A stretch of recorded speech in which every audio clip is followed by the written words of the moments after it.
Mấy cháu được đến đây nữa.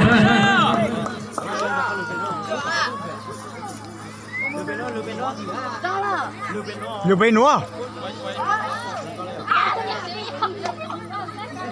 Là ký chứ sao?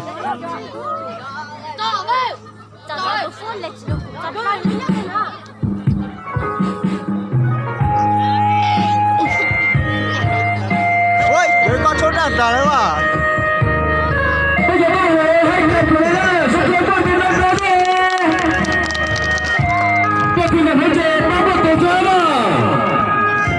Cũng đã đàn ông bài bốn mày.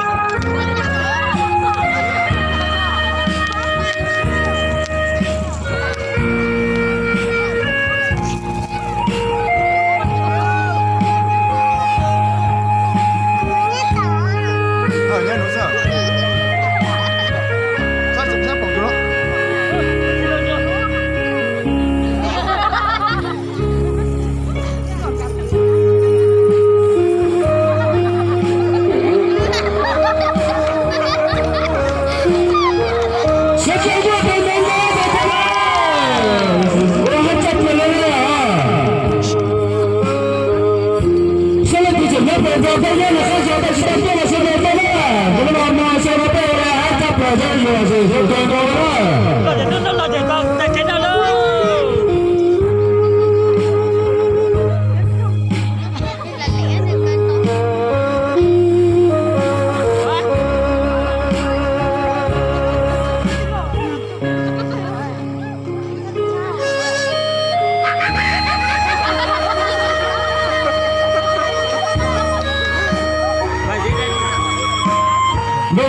Vâng, xin mời các bạn hãy quay về phía khán giả.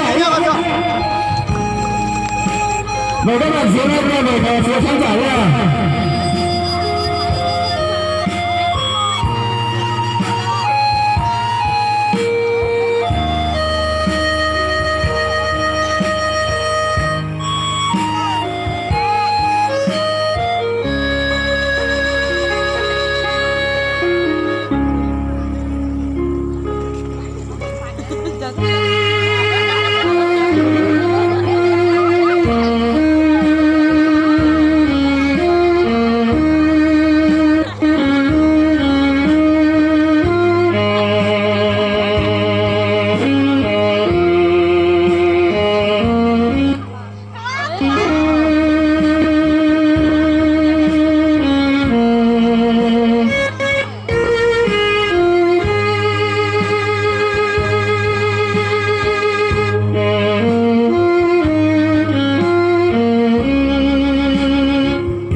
Vâng, quý vị khán giả hãy cho một tràng vỗ tay rất lớn nữa.